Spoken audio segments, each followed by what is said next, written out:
তো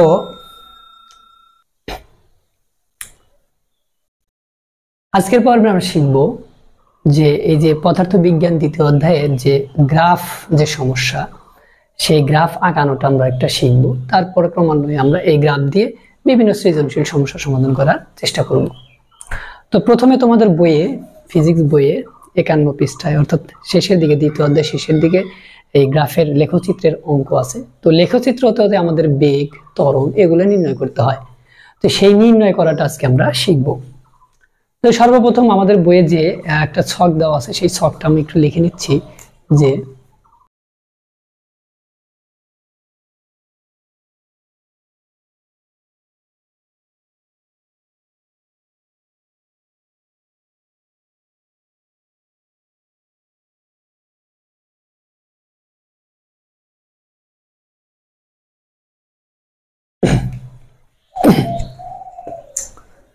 তো প্রিয় শিক্ষার্থীবৃন্দ, এই পদার্থবিজ্ঞান বইয়ের দ্বিতীয় অধ্যায়ের শেষের দিকে অর্থাৎ 51 পেজে তোমাদের একটা অঙ্ক দেওয়া আছে, দুইটা অঙ্ক দেওয়া আছে আসলে।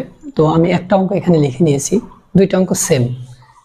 তো এই যে অঙ্কটা এখান থেকে বলতেছে যে এই যে তথ্যগুলো দেওয়া আছে, এই তথ্যগুলো ব্যবহার করে তুমি লেখচিত্র অঙ্কন করো এবং সেখান থেকে বেগ এবং ত্বরণ নির্ণয় করো। অর্থাৎ এই যে লেখচিত্র অঙ্কন করতে হবে তথ্য থেকে, এবং সেখান থেকে বেগ এবং ত্বরণ কিভাবে বের করা যায় সেটা আমরা আজকে একটু শিখবো। প্রথমত এখানে এটা আমাদের গ্রাফে বসাতে হবে।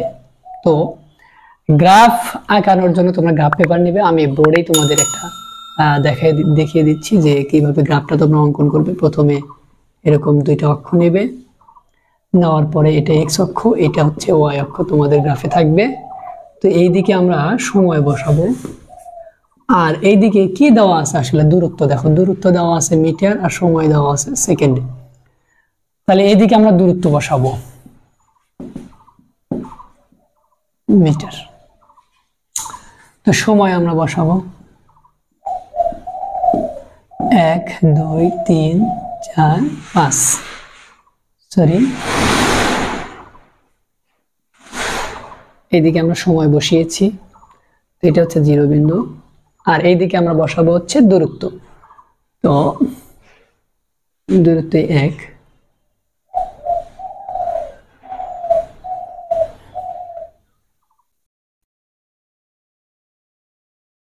দূরত্ব আমরা 5 করে বসাবো, 1 2 3 4, অর্থাৎ এখানে 5 10 15 20 25, 5 metre 10 metre 15 metre 20 metre 25 metre এরকম আমরা আঁকিয়ে নিলাম। তো প্রথমে দেখো যখন সময় শূন্য তখন ত্বরণ দূরত্ব শূন্য, তো বিন্দুটা হচ্ছে এইটা। দ্বিতীয় যে কথাটা বলছে সময় যখন 1 সেকেন্ড তখন দূরত্ব হচ্ছে 1 মিটার। তো এই যে আমাদের 1 সেকেন্ড এটা, আর দূরত্ব 5 মিটার এই পর্যন্ত, তাহলে 1 মিটার অবশ্যই ছোট হবে, তাহলে এখানে হচ্ছে 1 মিটার হয়ে গেল। এরপরে বলছে যে সময় যখন 2 সেকেন্ড তখন দূরত্ব অতিক্রম করে 4 মিটার, তাহলে এটা এরকম হবে যে এই যে 5টা যে আছে 5-এর একটু নিচে হবে। এরপরে বলতেছে যখন সময় 3 সেকেন্ড হবে তখন দূরত্ব অতিক্রম করবে হচ্ছে 9 মিটার, তাহলে 3 তখন 9, এই যে 10, এই 10-এর একটুখানি নিচে দেব আমরা, ঠিক আছে। এরপরে যখন বলছে যে 4 সেকেন্ড সময় অতিক্রম করবে তখন গাড়িটা হচ্ছে 16 মিটার দূরত্ব অতিক্রম করে, তাহলে 4 তখন হচ্ছে 16, এই যে 15, আর এই 15-এর চেয়ে একটু বেশি দিব আমরা, এই যে উপরের দিকে দিলাম, এটা হচ্ছে 4 সেকেন্ডে 16। এরপরে যখন 5 সেকেন্ড হয় তখন গাড়িটা 25 মিটার দূরত্ব অতিক্রম করে, তাহলে যখন 5 সেকেন্ড তখন গাড়িটা এই যে 25 মিটার, তাহলে এই 5 বরাবর 25 পর্যন্ত উঠতে হবে, এটা হচ্ছে 25। তো এই যে আমাদের গ্রাফটা হয়ে গেছে। এখন আমরা এইটা এই যে এরকম, তার মানে দেখো বস্তুটা যে গাড়িটা ছিল তার সময় বৃদ্ধির সাথে সাথে বেগটাও আস্তে আস্তে বৃদ্ধি পেয়েছে, বর্গহারে বৃদ্ধি পেয়েছে। তাহলে এইভাবে এই ক্ষেত্রে আমরা কিভাবে এখন ত্বরণ বের করতে পারবো, এখান থেকে বেগ বের করতে পারবো।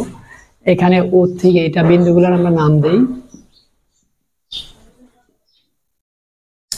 তাহলে দেখো আমরা বেগ বের করি। তাহলে ও এ অংশের বেগ, ও এ অংশের বেগ আমরা কিভাবে বের করতে পারি।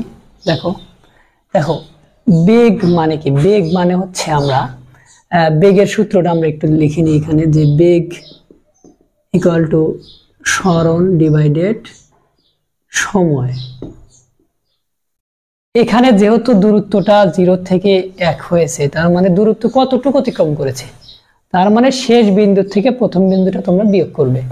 অর্থাৎ দেখো এখানে সরণ ছিল 0, এখানে হয়েছে 1, তাহলে 1 মাইনাস 0 ডিভাইডেড, এখানে সময় ছিল 0, এখানে হচ্ছে 1, তার মানে 1 মাইনাস 0, তার মানে 1 ডিভাইডেড 1 ইকুয়াল টু 1, আর বেগ একক এমএস ইনভার্স 1। এরপরে আমরা এ বি অংশের বেগ, এ বি অংশের বেগ আমরা কিভাবে বের করতে পারবো? এই যে এ থেকে বি, দেখো এ তে দূরত্ব কত ছিল, উপরে কিন্তু দূরত্ব আমাদের সরণ কতটুকু হয়েছে সেটা বসাতে হবে।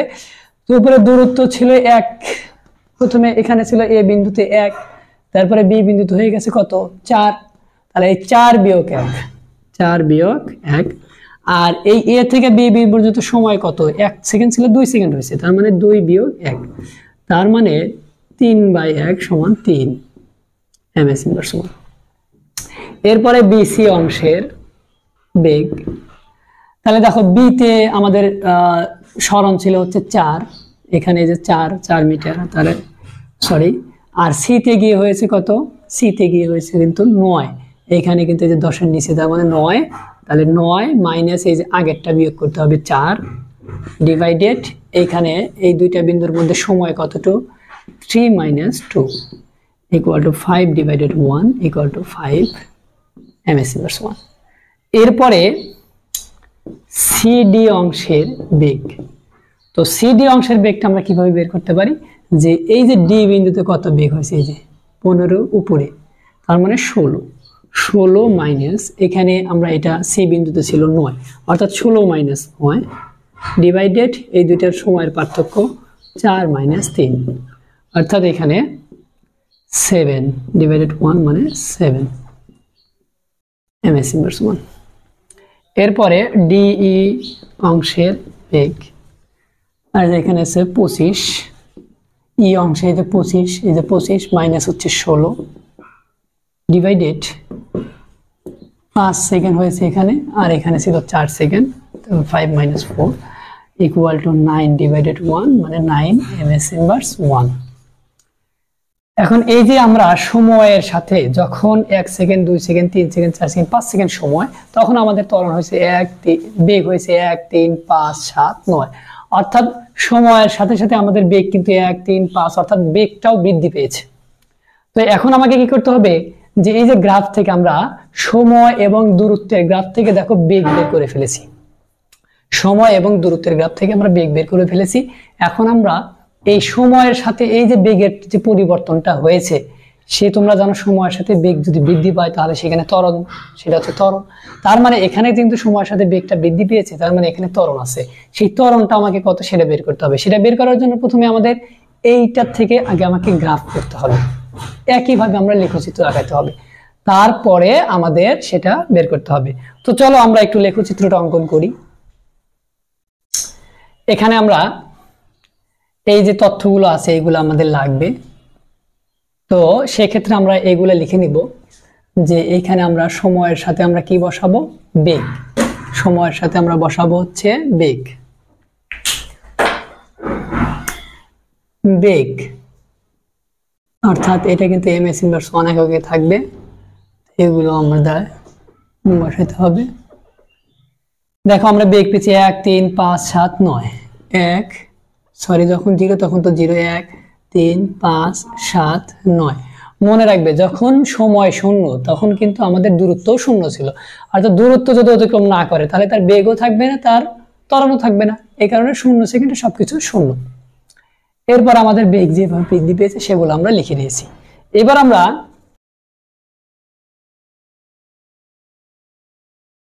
দেখো আমরা সময় বসিয়েছি, আর এই পাশে আমরা এখন যেহেতু আমাদের সর্বোচ্চ বেগ 9, তাহলে আমরা এতটুকু না হলেও চলতো, তারপরে আমরা নিয়েছি থাক। তো প্রথমে আমরা এই গ্রাফ দেখে দেখে এই ছকটা দেখে দেখে সেখানে গ্রাফ দেখো, যখন সময় তখন বেগ 0, তখন 0 এই বিন্দু, যখন সময় 1 সেকেন্ড তখন বেগ হয় 1, তার মানে এখানে যখন সময় হয় 2 সেকেন্ড তখন বেগ হয় 3, তার মানে যখন সময় 2 তখন বেগ হয় 3, তার মানে এই 2 একের একটু উপরে হবে। এরপর যখন 4 সেকেন্ড হয়, 3 সেকেন্ড হয় তখন বেগ হয় 5, যখন 3 তখন এই যে বেগ একদম 5 দিতে হবে।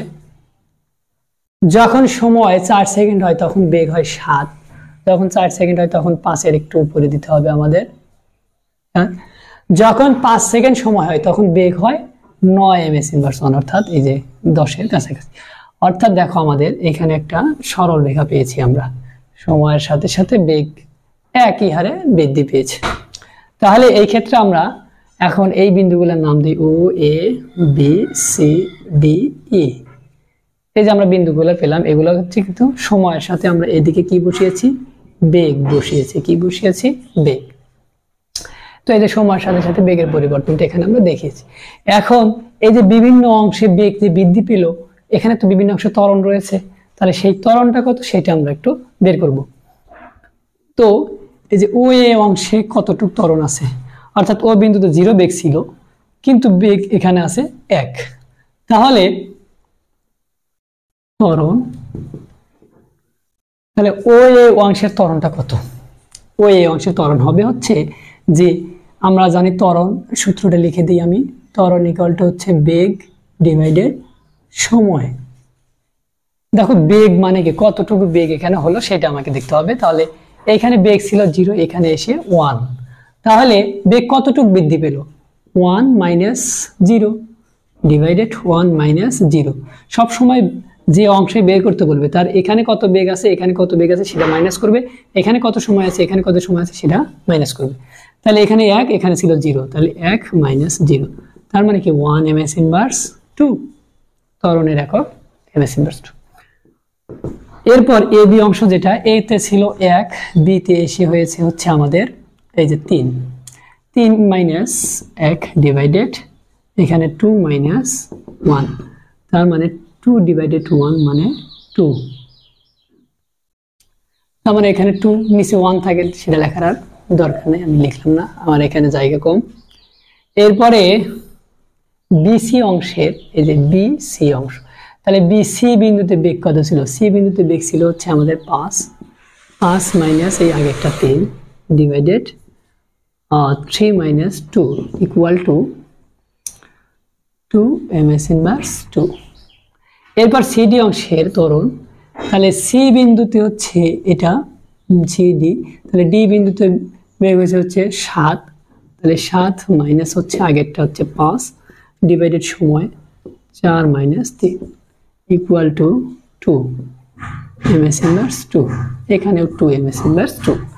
এবং ডি অংশের ত্বরণ, তাহলে ডিই, ইতে গিয়ে হয়েছে 9 মাইনাস আগেরটা ছিল হচ্ছে 7 divided 5 minus 4 equal to 2 ms inverse 2। দেখো আমাদের এখানে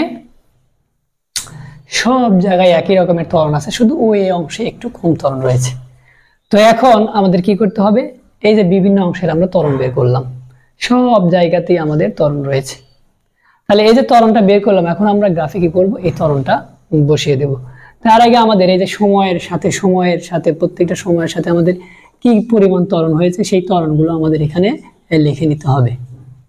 তো ত্বরণ প্রথমে ছিল যখন 1 সেকেন্ড তখন 1 ms ইনভার্স, যখন 2 সেকেন্ড 2, তারপরে 2 2 2, অর্থাৎ এরপরে আর ত্বরণটা বৃদ্ধি পায়নি, অর্থাৎ বেগ সমহারে বৃদ্ধি পেয়েছে, তাই ত্বরণটা যেরকম ছিল ঠিক সেরকমই থাকবে। তাহলে এই যে এইগুলো আমরা এখানে লিখে নিয়েছি, এখন এইখানে আমরা গ্রাফটা আঁকাবো। গ্রাফটা দেখো কিরকম হবে, যখন আমাদের 0 তখন 0 এই বিন্দুটা, যখন 1 সেকেন্ড সময় হয়েছে এইদিকে এখন আমরা বসাচ্ছি ত্বরণ, যখন 1 সেকেন্ড হলো তখন ত্বরণ কিন্তু 1, তার মানে এখানে 1, যখন 2 সেকেন্ড হলো তখন বেগ হবে হচ্ছে 2, দেখো যখন 2 তখন বেগটা হবে, অর্থাৎ এই 1 এর চেয়ে একটু উপরের দিকে হবে 2। এরপরে যখন 3 সেকেন্ড হলো তখনও কিন্তু 2, অর্থাৎ এরপরে বেগের আর কোনো ত্বরণের আর কোনো বৃদ্ধি পায়নি। 4 তখনও 2, অর্থাৎ এখানেই সেম হবে। 5 তখনও 2, অর্থাৎ এখানেই হবে। এর মানে এখান থেকে এই পর্যন্ত যাওয়ার পরে গ্রাফটা, এরপরে এই যে সোজা যাবে গ্রাফটা, হ্যাঁ সোজা যাবে, সরল রেখা পাবো আমরা। এদিকে একটু বৃদ্ধি পাওয়ার পরে এখান থেকে আমরা এদিকে যাব। এর মানে দেখো আমরা এই যে বেগের সময়ের সাথে ত্বরণের যে গ্রাফটা সেটা আমরা পেয়ে গেছি। তো এইভাবে লেখচিত্র অঙ্কন করতে হয়। পরবর্তী ক্লাসে আমরা এই গ্রাফ সংক্রান্ত যে সমস্যাগুলো আছে সেটা কিভাবে সমাধান করতে হয় সেটা নিয়ে আমরা বিস্তারিত আলোচনা করব, অর্থাৎ সৃজনশীল সমাধান করে তোমাদের দেখিয়ে দেব, তারপরে তোমরা সৃজনশীল সমাধান করতে পারবে ইনশাআল্লাহ।